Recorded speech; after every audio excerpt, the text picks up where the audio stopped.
So we're here with Glenn Entis. First of all, we just want to say thank you to Glenn, to you for finding the time to spend like some minutes with us, answer some questions, and talk together about your career, paths that humanity will take in the future, and how we can expect the digital revolution to change our lives and how much it has already changed our lives. And you have a lot of stories to tell about that. um, Before like going and telling about all the successful things you've done, I'd rather have you introduce yourself in a minute if you'd like to. Of course. Yeah. Well, first of all, thanks for having me. I mean, you guys are the Pleasure. future, so it's always fun talking to people who were just at the beginning of their careers. It's really a privilege. So thanks for inviting me for this. As you said, my name's Glenn Entis. I've been in computer animation and video games really since I got out of college, which was in 1976. So it's been a long time. I started out, I was a fine arts and philosophy major in college, but my first job out of college was as a programmer on Wall Street. I took computer classes from Ed Catmull when he was at New York Institute of Technology, co-founded PDI, Pacific Data Images, which ended up becoming DreamWorks Animation. Um, I was there for 12 years building that studio, and then I was hired to become CEO of DreamWorks Interactive, which was the joint venture between DreamWorks and Microsoft to make video games with Steven Spielberg. We did a lot of games, including Medal of Honor. Medal of Honor was really what got Electronic Arts to be interested in buying us. So Electronic Arts bought DreamWorks Interactive, and we became EA LA, Electronic Arts LA. At EA, I became Chief Visual and Chief Technical Officer for their worldwide studios. And then when I left EA, I co-founded a venture fund with my ex-boss from EA, Paul Lee. We started a venture fund called Van Edge Capital up in Vancouver, Canada. And now I'm back in the Bay Area, San Francisco Bay Area, which is where I moved in 1979. And so I'm back in San Francisco and mostly consulting, somewhat retired, have a lot more time for walks with my wife and for doing my own writing and just enjoying life at a different pace, but also doing consulting with a number of different companies, mostly in animation and in games. So that's me in a nutshell. Thanks. So we'll start from the beginning. It's not the actual beginning of your career, but it sure is a milestone of your career. I'm talking about when PDI was founded back in 1980, if I'm not wrong.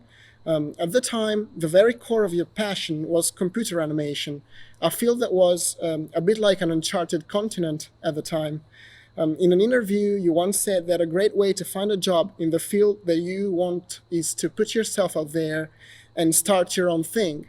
Would that still be a wise thing to do in 2020? Well, I think it would be in some ways 2020 is almost a better time to do that than now. I always am very careful with advice. You know, advice is like clothing. You know, if you get it off the rack, it may not fit very well. So it's always got to be tailored to the individual. There are for some individuals and for some paths they want to go down. Starting your own company is a great path. I would not just say categorically that's the right thing for everybody. There's all kinds of reasons that may not be the right thing. But here's the difference.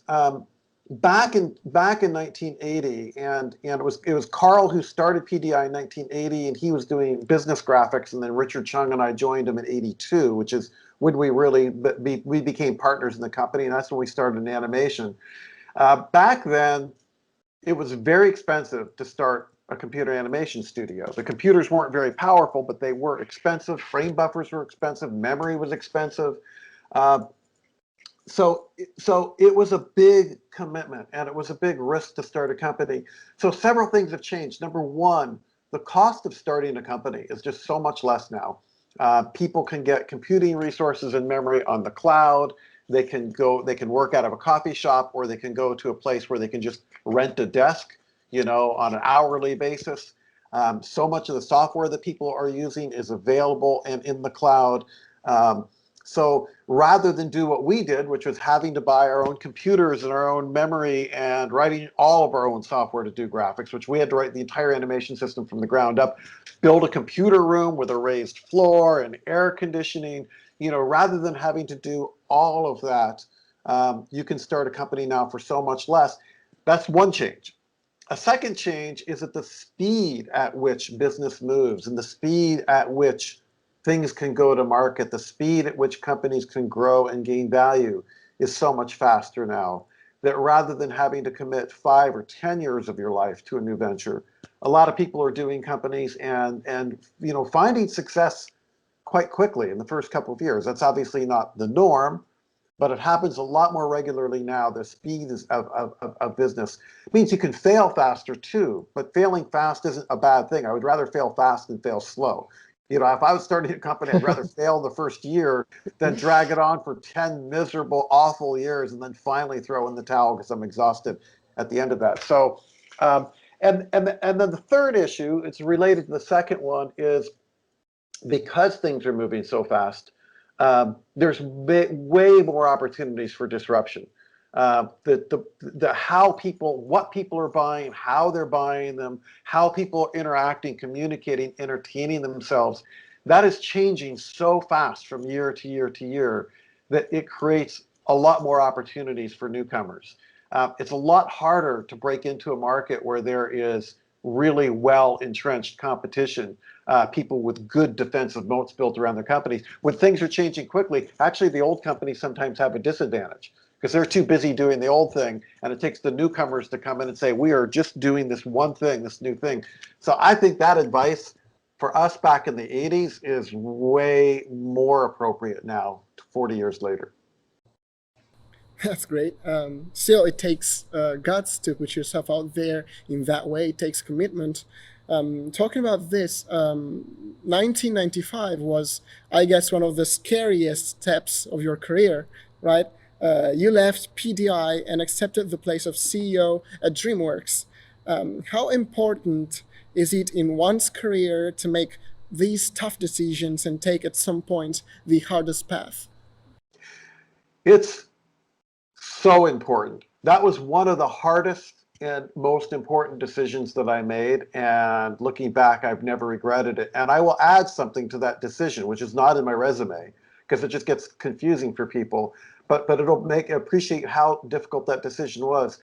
I didn't leave PDI to become CEO of DreamWorks Interactive. I left PDI because I really wanted to get into the games industry. That was what I wanted to do. I felt like it was changing and growing so much faster than the animation industry. I had been at PDI for 12 years and felt like I had pretty much learned what I had to learn there. So actually, I left PDI in 1994 and started my own company called Fab Lab. We worked on, so I brought 2 people with me. I had 2 people from PDI, left PDI and joined with me. And we were building our own intellectual property. We were building a game for a company that was very prominent in kids games at the time called Broderbund. So we were working on a game for them. And ultimately, we did that for a year. Broderbund was paying our bills, but they finally decided not to release the game. And right around the time we decided to close Fab Lab, I got the call to see if I was interested to be CEO of DreamWorks Interactive. So it was that was a really tough year because I left PDI. I had a mortgage. I had 2 kids at home. I was going to hire 2 other people and be responsible for making sure they were getting paid. It was a really tough decision. Looking back, I just like, what was I thinking? It was such a risky decision. It was such a risky move. But so many of the good things in my life that have happened since then came from that. So my takeaway is, it's tricky, right? You want to make the bold, great, risky decisions that are going to move your life forward in a bold way. I'd say, yes, do that. But then if someone said, but should you be reckless? No, never be reckless. Well, did someone just get shot? No, that was No, okay. lucky, I don't think so, at least. That's good. This is the U.S. That's the first thing we think of here. It's like someone's got a gun. Okay, so you want to make strong, bold decisions, but you don't want to be reckless. And then the question is, how do you tell the difference between the two? That's the hard thing. The thing that interested you the most at the time was getting an insight of the video game industry and see how much it could grow. And it grew. Nobody can say it didn't. As a pioneer in the video game industry, you lived through what I call the transition. Games went from being an arcade pastime to actually being narrations that take on the biggest issues of our times. It's something nobody saw coming. At least I didn't see. You probably did. And these narrations now shape how we see the world. I remember my first ever experience of World War II to be a Medal of Honor for PSP. So some years later, you did the first one together with Steven Spielberg. But it's a series you shaped and created, and that was some 15 years ago, before I'd ever studied about the word at school, actually. So this, I think, shows how big social responsibility is to work in the video game industry today. What do you think could be the future of video games, and can video games become a widely used education tool as well? Well, I think they already are, but I think that um, I think there's an important point to make here, which is education. You know, so often what I'm about to say isn't novel. A lot of people have said this, but it's worth repeating, which is a lot of things that are educational sometimes are the least educational. In other words, things that are built specifically to, you know, educational software, for example, or edutainment, um, very often misses the mark. Not always, but very often. I kind of look at it a different way. I went to the very first TED conference, and at that TED conference, one of the founders of TED, Richard Saul Warman, said, education is remembering what you're interested in, or something to that effect. But his point is that education happens when you're really interested and engaged in something, and it's pulling you in, and then you basically want to learn more about it, you remember more about it. And in that sense, I think any game can be educational if it's sparking an interest in a kid or an adult. It's making them more curious, more interested, and they want to learn more about something. So, for example, with Medal of Honor, we never set out to make Medal of Honor as an educational game. At the same time, we recognized we had a responsibility to history, and for that matter, to the various militaries that were involved. Our producer on the very first Medal of Honor game, Peter Hirschman, was absolutely, he was wonderfully fanatical about getting the details right. He wanted the historical details to be right. He wanted the respect for the military experience in World War II to be right. He took his whole team out to a shooting range where they had World War II vintage weapons with live ammunition. So the entire team shot all the weapons that are in the game. The team shot them and felt like hurt their shoulder and felt the ringing in their ears and smelled the gunpowder and heard the shell casings drop to the ground, because he wanted that level of just absolute realism to be in the game. Now, it was a PlayStation 1 game. How realistic can that be? And especially looking back, it's like, oh, it's pretty cartoony. But for the time, we really tried to make that, you know, there were no laser weapons. There were no, you know, secret technologies that didn't actually exist. Because we knew, as you say, this was going to be a lot of people's first real engagement with the story of World War II. And we were looking at the timing and saying this game is going to be out right around 2000, right at the beginning of 2000, the very first Medal of Honor on PlayStation 1. It's the end of the century. People are going to be looking back and saying, what are the big stories in the century? What shaped the last 100 years? We knew interest in World War II was going to go up because of all the movies that were being worked on. So we felt like we had a responsibility to get it right. And it can be incredibly powerful, actually, because I remember when I studied about World War II years later in middle school the first time, and I studied about D-Day without wanting to disrespect anyone, obviously, but I felt like I had been there. You know, that's incredibly powerful if you think about it. Even more powerful, it had a stronger impact than any World War II movies. I've for sure watched more movies than video games played. it had a stronger impact than any movie I had ever seen at the time. Now, change of subject. We talked about the hard path, the guts it took to make that change and take the job at DreamWorks and go into the video game industry. Now, you've had a very successful career, and still, when it comes to educating purposes, hearing about mistakes is often more important than hearing about success. So, if any, what's the biggest mistake, let's say, you made throughout your career, and would you do things differently now? Yeah, well, listen. I agree with you. By the way, you guys are asking great questions, and that question in Thanks. particular, yeah, they're really Thank wonderful you. questions. And that question in particular, I think, is a really wise and insightful question because, I always say to people, the real learning happens with scars. The real lessons you have in your life, you have scars to show for it. And probably the biggest mistake I made, or the hardest episode I went through, was a game called Trespasser, which was a game on the PC that DreamWorks Interactive produced based on the movie the franchise from the Lost World. It was a very ambitious game. It had technology that was very ambitious for the time. It had fresh gameplay. It had a big open world, one of the first games to really have a big, ambitious, open 3D world.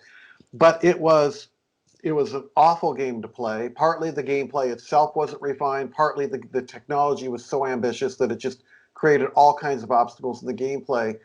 And um, so some of the lessons that I learned. So it's really hard some one lesson. I mean, I would argue that. Oh no, I wouldn't argue. I know, looking back, I was in over my head on that job. I was CEO of DreamWorks Interactive, but after my 1 year of having that my own little company, that was my first job in the video game industry. Was as CEO of DreamWorks Interactive, high profile with DreamWorks and Microsoft and movie licenses like Lost World. So what I would have done differently is, looking back, I just didn't know. I wasn't experienced enough a game executive to really push the team of Trespasser on gameplay first. Prototype the gameplay with really simple gameplay. Mock it up, do it physically with improv, mock it up, do really simple, and get the gameplay right, get it fun, and then start adding on technology as you can to then add realism and add effects. Now, some of the gameplay required this advanced technology, but that was a risk. It was a new team working with new technology, working on what for them was a new IP, working on new game mechanics. It's like, how many risks do you pile up? And my big lesson I took away, if I was going to abstract it, is count your risks carefully. And number one, don't do a large scale project with too many risks stacked onto each other, because it's just going to wobble and fall down. And especially when it's tied to a movie license, when you've got the whole world watching and you've got dates that matter. That was just, it was honestly, it was a fiasco. It was one of the most painful episodes of my professional life. But, I look back and I learned so much from that. And I learned a lot that I could put into work in other parts of my career. And that's how it goes sometimes. You gotta fail first to avoid failing the second time. And the second time sometimes is bigger, and the things you've worked on have kept growing and growing for decades. But at the end, I'd say, without wanting to flatter you or anything, the fundamental trait of your career has been vision. Everything you've done, the things you've participated into, had an eye on the future, and that's probably the reason why works from DreamWorks and PDI have aged so well in these decades. If you take like the super famous morph at the end of Michael Jackson's Black or White music video, it's astounding to think that the sequence is almost 30 years old now. What is your trick for always putting a glimpse of the future in what you do in the present? I'd point to two things. The first and the most important is work with great people. So Michael Jackson, Black or White. I was part of the team where that happened, but the real credit for that goes to Thad Beyer and Sean Neely, who did the underlying technology for Morph, and made not just made it good, but made it so easy to use and so flexible so that it can be really carefully tuned. And then Jamie Dixon, who was the animator, the hands-on animator, who did all the Morph work on that. So rule number one is surround yourself with great people. You know, I love hearing that people still love black and white and watch it. And I love getting some of the, you know, credit for it, because I was one of the people running the studio when it happened.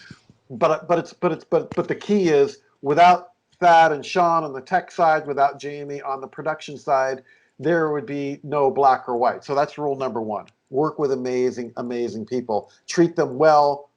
Make sure you're earning their respect. Make sure you are respecting them.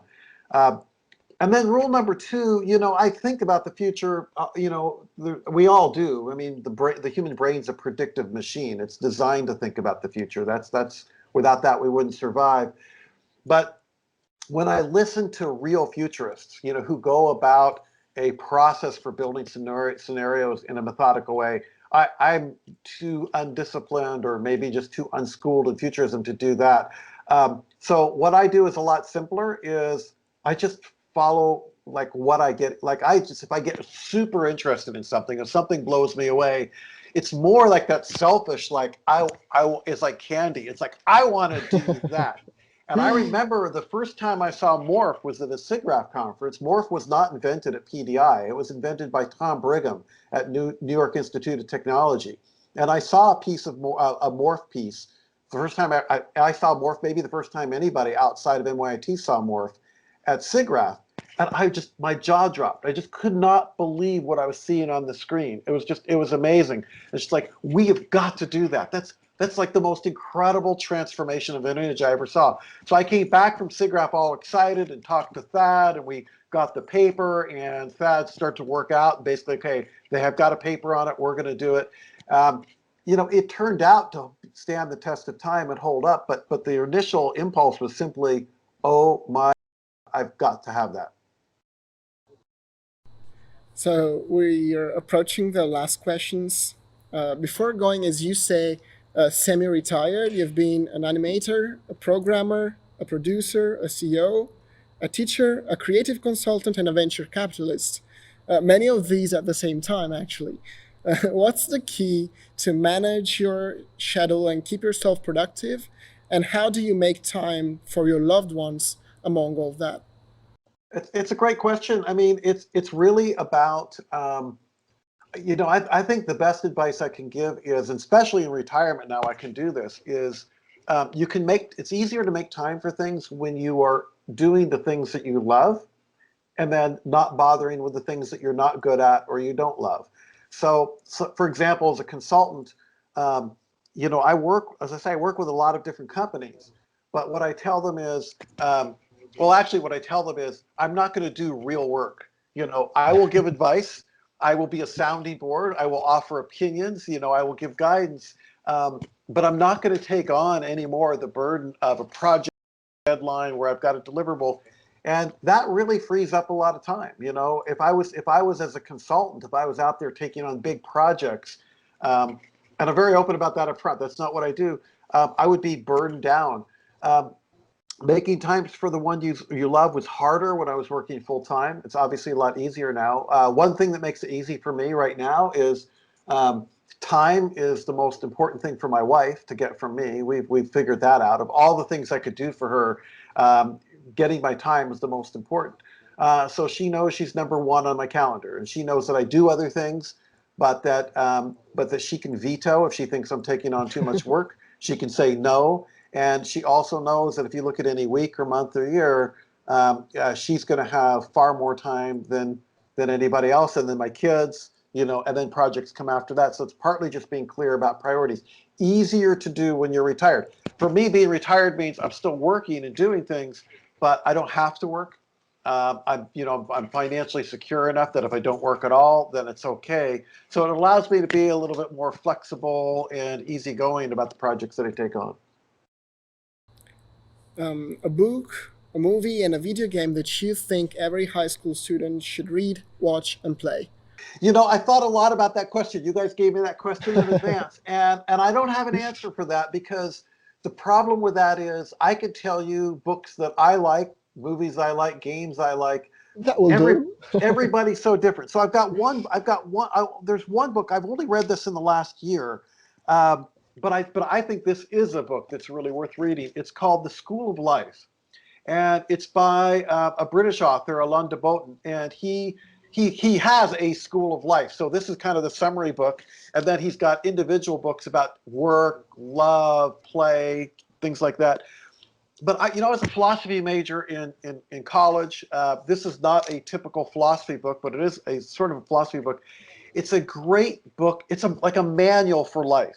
And I found that when I left high school, I had learned all kinds of things, but I had so little guidance on just how to be a person in the world, how to be an adult, how to make my own decisions, how to navigate work and friends and relationships and love life and all of that. This is packed. I'm 66 now, and I've underlined all kinds of things in here, of things that either are new, it's like, wow, why didn't I figure that out 30 years ago? Or things where I said, I knew that, but he said it so much better than I could have. So if I was going to pick out a book, I would say that's probably the book I would choose. Video games and movies is tougher. I think everybody should see 2001, just because it's just amazing. And I think but the impact it had on me, I saw it in the movie theaters when I was a kid when it first came out. That opened up to me the future, and it's like 2001. Can you imagine? It's so far away in the future. So I don't know. That's why I think everybody should see it. But what I really recommended is something every high school student should see. No, every high school student back when it came out should have seen it. Back when I was a kid. But so that's why I don't really have that many movies or games to recommend. So this is going to be the last question, I believe. If you could talk to a high school version of Glenn Entis, what is the best advice you could give the kid? Stop drinking so much beer.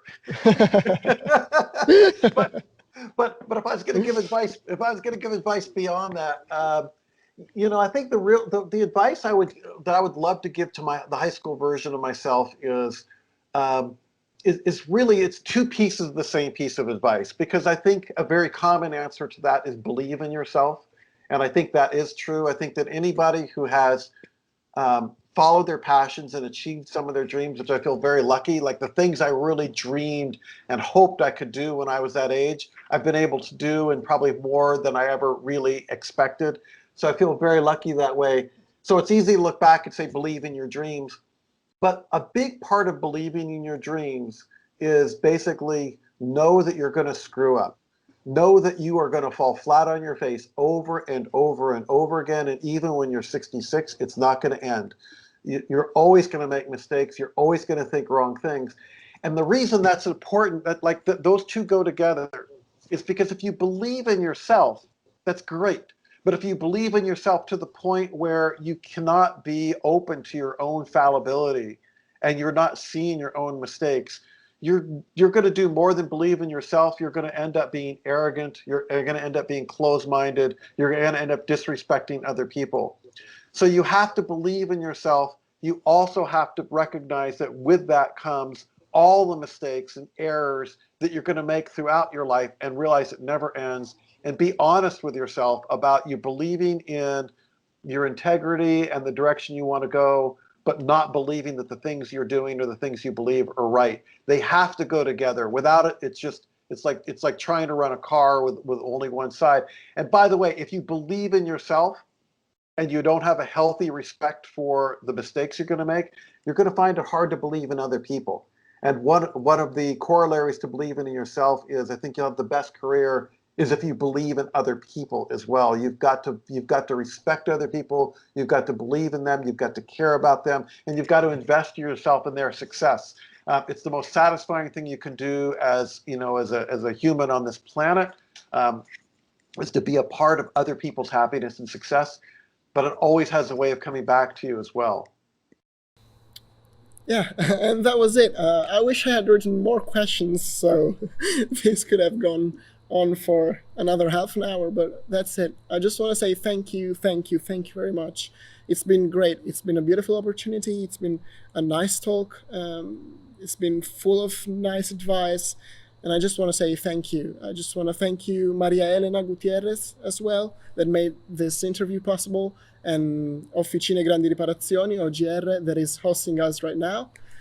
Thank you again. And my co-workers, obviously, Filippo Bonadimano and Margherita Martina, that are right here with me working on this interview. It's been great. Thank you very much, Glenn. Well, thank you very much. Thanks for the opportunity. Thank you, everybody on the team there.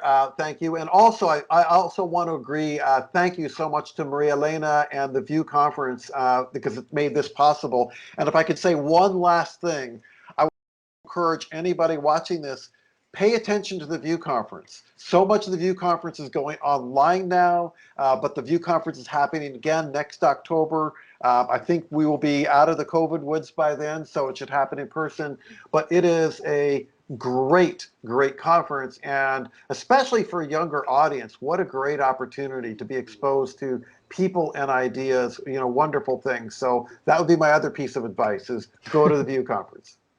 Thank you. I hope we'll manage to meet next year and forget about all the past year and what has happened. I hope so too. Thank you. Thank you so much. Bye-bye. Bye. Have a good day, Glenn. Thanks, you too.